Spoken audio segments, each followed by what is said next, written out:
Imagine it's 9 a.m. on a Friday and you have 5 minutes before a work meeting. You get a Teams message from the person you're meeting with that the head of the department and HR will join that call. You immediately know what's happening. Your head starts feeling heavy, your face gets hot, your hands shake. Next thing you know, you're being told you've worked hard over the last few years at this company, but we're eliminating your position. Whew. Like, what? So that's my intro story because your girl got laid off. It's not funny, but I'd rather laugh than cry about it. So, welcome back to another episode of this here podcast, Lush Life, No Labels, about living your most luscious life on your own terms through exploring the struggles and joys of self improvement. I'm your host, Fatu. Make sure to click that follow button to access my past and upcoming episodes. If anyone, especially people in the US, are aware, layoffs are just a common part of our everyday lives, especially since 2020. We constantly hear about companies laying people off in a bunch of different industries. And they're always saying, oh, we don't need this position. Oh, XYZ. And I'll dive more into the reasons, in my opinion, but also that experts in the fields are saying why this is happening, because the reasons that they give are just a smokescreen. Saying all that to say is that no one is exempt from being laid off. People who have scored well in performance reviews, such as myself, get laid off. People who've been there for 5 or more years get laid off. People who've only been there for 6 months get laid off. So, this is not something that we can necessarily avoid, but it is something that is very real. And it is something that unfortunately impacts many people's lives. And I want to share with you guys some layoff stories before I dive into my main discussion today. So here's a story that I read online. I was a software product manager that got laid off in October 2025. My engagement was broken off after my fiance and I had a falling out about finances due to fearing that my career is over. I've been dipping into my retirement and savings to pay for things after my unemployment ran out, and I haven't even been able to snag a job at even Whole Foods as a stalker. And for those of you who live in other countries, Whole Foods is just a grocery store. It's actually owned by Amazon. I haven't been able to receive adequate medical care for my back issues, and treatment for out of pocket is ungodly expensive. Today, I received news that my father unexpectedly passed away at 62. I've been in complete shock all day. My life has fallen apart. I don't know what to do. I have constant headaches and I can't sleep. What do I do now? That's such a heartbreaking story because this person was in the tech industry, software product manager. I'm sure they were making really good money, but due to this layoff, and I don't think this person's relationship ended right after, but they've been laid off for about 6 months now. Now their engagement is no longer, their dad passed away. They can't afford medical care. They can't even get a job at a grocery store. And that's just really sad because I'm sure that the reason they were told was that their position is no longer needed. And it's really important for me to just call out that people who are laid off are people, right? People have bills to pay, people have medical issues. People still need to pay their rent and buy food. But when you're laid off, those are not really considerations of the companies that we work for, unfortunately. It really, really sucks. It's not great. So let me actually read another one here. Just got laid off after 10 years at the same company. I don't even know what to do now. I updated my resume, still need to update my LinkedIn. I never bothered to actively update it because I was happy where I was at. My mistake. I don't even know if I want to do the same thing I was doing. I was stressed all the time. I'm mostly scared about losing health insurance. My husband isn't offered any at his workplace. He makes too much on his own for us to get any assistance. I just can't believe I woke up jobless today. I feel like I just don't have any skills that are remarkable as AI has destroyed the writing and editing space. I'm scared.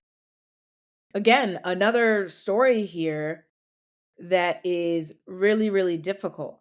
And all of these feelings are really normal.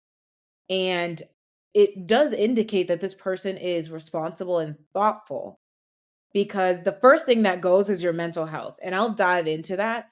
But it's just really crazy that there are thousands of stories like this about layoffs. And I've known people who've been laid off. I've had a number of friends laid off between 2020 and now. I've had some friends who've been laid off more than once within a span of 1 year. For example, I have a friend who was working somewhere, got laid off, was able to find another job, and then got laid off again 6 months after that because the company ran out of money. It was a startup. And so it's very unpredictable. And then that friend decided to go to grad school. Mind you, they have a really great degree from a top school. So you are not saved no matter the degrees you have, even if you've been there for 10 years like this other person. And it's just really, really unfortunate. And there's a lot of emotions that happen when someone is laid off. The first thing is the emotional whiplash, that moment when you first hear the news. For me, it was a mix of embarrassment, fear, and a little bit of anger. And I gotta tell you, when I was laid off, yo, I felt embarrassed sitting in a room with three people who were telling me this news. And I just had to sit there and hold my composure. These people were telling me that they're eliminating my source of livelihood. And I just was like, wow, this is just crazy. And they're telling me that I do such a great job. I know I do a great job because I got exceeded expectations during my most recent review. Yet that doesn't even matter because ultimately it's a business decision. But I understand that emotional whiplash because what do you do now?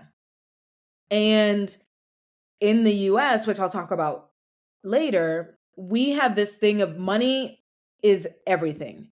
We are very money obsessed and money hungry in this country. The country and the society, the way it's built, kind of forces us to be money hungry. You need the money in order to live. Everything is more expensive.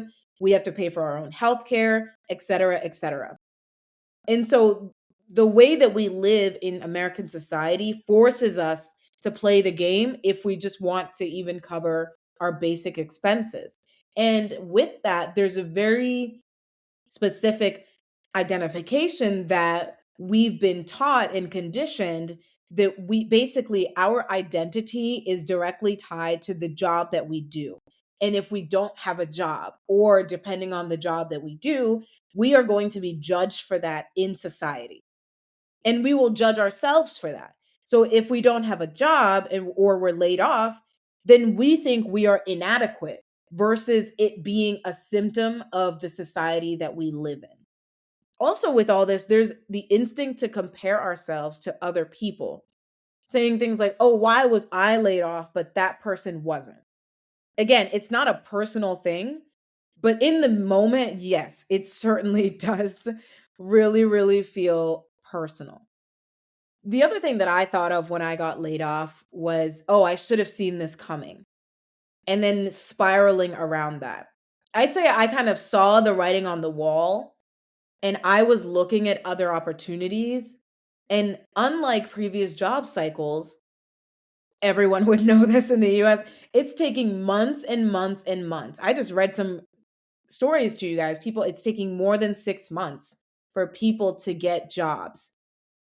Whether you're newer at the job, whether you've been there for 10 plus years, it doesn't even matter. Layoffs themselves are not a new concept, but this type of layoffs, this is pretty new. We're getting thousands of people getting laid off at once. For example, I just saw in the news Oracle, this big tech company, actually they just bought a large stake in TikTok, but they just laid off 30,000 people. Amazon laying off 20,000 people, Google laying off 9,000 people, and that's just in the tech industry. Pharma is also laying people off. Retail is also laying people off. Constantly, we're hearing about these things. Even over the last year and a half, the whole Doge agenda in the US, with this change in the regime, people in government jobs, they lost their jobs. And those are the jobs that are supposed to be harder to lose compared to industry corporate jobs, for example.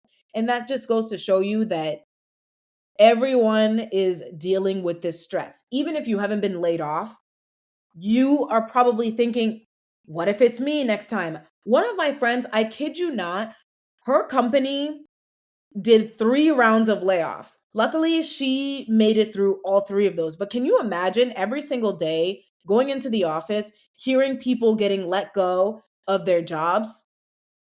And you're wondering if you're the next person, and then you hear another round of layoffs coming. That would stress me out so much. And that really negatively impacts mental health. Again, whether you were the person laid off or you're the person who is still at the company, because now you're alert and now you're made aware, you know what? This is not safe at all. You might lose your rep money next month because of this company. And workers in the US do not have labor protection rights unless you're part of a union. Then you can get a bunch of employees together and try to negotiate with the company leaders. In other countries or other regions like Europe or even South Korea, for example, there are many more workers' protections, labor protections, such as you get guaranteed a certain number of vacation days, which typically are at least 20 days or 4 weeks. That's not even including the holidays that you get on top of that. You're entitled to sick days. For some of those other regions, for layoffs, employers have to let you know in advance. In some places, you have to let your employee know 6 months in advance if they will be laid off, because that gives the employee time to find another job and they're not just being blindsided in one day. It's absolutely ridiculous to me also that you can be laid off in one day, you can be fired in one day, but if you want to leave your job, there's this whole thing of, oh, you need to give a 2 weeks notice to give them time to adjust. Yet when it comes to you as the employee, nobody cares. That's absolutely crazy. Also, in other countries, when employers and companies decide to lay people off, they have to show to the government that they're laying people off because of a decline in revenue or some other challenge that they're having with their company. In the US, employers who are still making record profits every single year can lay off hundreds and thousands of people. And there are no restrictions around that. There are no policies protecting the employee around these types of things. And you know what? Let me tell you why, because clearly I have time today, because, obviously, we all know America is run by corporations. And in our society, specifically our capitalistic society, these corporations are run by shareholders. Subsequently, they also, impact the government. So the principle is that you have to make even more money as a company every single year so that the shareholders can have their $1 million bonuses, buy another home, buy another boat. And that is measured through profit. So, of course, revenue minus cost equals profit. Revenue being how much you make from your product sales, and cost being how much you spent on paying employees, making your products, and running the operations of that business. In order to decrease these costs, companies are choosing to cut costs on people, but that work still has to get done somehow, right? So, what do? Well, you start hiring people in other countries where they don't need to be paid as much as workers in the US because the cost of living is lower. You also hire contractors because then you don't need to pay them benefits like healthcare or contribute to any 401k retirement funds, which also helps you as the corporation save more money so that your accounting books look really, really good. All that to say that if a corporation does all these things, then they're going to look like they made more profits this year than they did last year, even if they didn't sell as much, because they've cut down on their costs. And then that, of course, makes their shareholders happy. It's all about the numbers. We as employees are seen as numbers to these companies, to these shareholders, to these CEOs. And those of us who are laid off happen to get the unlucky draw. And again, it's hard not to take this personally because ultimately it's not because of something you did wrong. Because if it were something you did wrong as an employee, then they would fire you. But laying you off is a different thing. So now what? You've been laid off. What do you do in those first 72 hours? When this happened to me, I wrote down some initial thoughts that popped into my head that day on people I should reach out to, things that I should think about, etc. I did not flesh anything out. I just wrote some things down that popped into my head. And then basically, I did nothing for the rest of the day. I was laid off at 9 a.m. So clearly, I was planning on working that whole day and I didn't have anything to do. So I kind of just honestly did nothing. I laid around like a potato and just tried to clear my head. But obviously, it's hard to do that. What was helpful following that was talking to some friends who've been laid off before and understood where I was coming from. Then, of course, updating my resume, thinking about, okay, well, what now? Similar to that one story I read, thinking about, well, do I want to just go back and apply to basically the same job position that I was in already? Is this a time for me to actually shift and think about some other things that I had in mind? But honestly, I think in those first few hours, those first like 3 days, hearing and seeing other people's stories just reminded me that this is really common. Obviously, it doesn't change your situation, but it makes you feel less alone. What didn't help, of course, was doom scrolling, rushing decisions, just saying, okay, now I'm going to do this, now I'm going to do that. Well, slow down. And then the surprising upside to this was eventually it creates some clarity and gives space again to think about your perspective on what do I want to do from here? Where do I want to go from here? You don't need to know at the beginning, but having the time certainly gives you room to consider some of these things. The other thing I'll say too is that it's good to reframe these situations. It's not a failure on you to be laid off. It was just a forced pivot. Again, layoffs themselves are not new. They used to happen, but just not at the scale that it happens now. And before, it was done to show company declines. But these days, I still think it's a failure of the company when they do it. But as a person who is laid off, I understand why it can feel like some sort of personal failing, especially if your identity is very tied to your job. For me, I lost loyalty for these companies a long time ago. So it wasn't even the company itself that made me feel some type of way. It was really just the situation itself because I felt like it was unfair. But then start thinking about your next steps. Most people, I imagine, would jump back into updating their resume, starting networking, reaching out to people you used to work with, reaching out to some other people, talking to your friends or family and seeing if there's anyone they know that they could connect you to. This is really, really helpful to just get more information about what other companies are doing. And then also applying to jobs similar to where you worked at. So that's definitely one option, is just continue sort of what you were doing. Another option I've seen for people is maybe they thought about starting a business, creating a nonprofit, traveling the world, or something like that. Just something that they are creating on their own. And then they decide, you know what, since I apparently have this time while I'm looking for other opportunities or looking for other ways to make money, let me do one of these ventures that I was thinking about before. Some people decide, you know what, I am over this industry, I'm over this job, I'm going to shift into something completely new. This could be something you've tried to do before and it didn't work out. This could be something that you've thought about for a long time but didn't have the time because you were working. And now there's an opportunity to try that new thing. For some people who have a lot of money saved, they simply decide to take a break from the job market and, in general, figure out their next steps. Call it a sabbatical, if you will.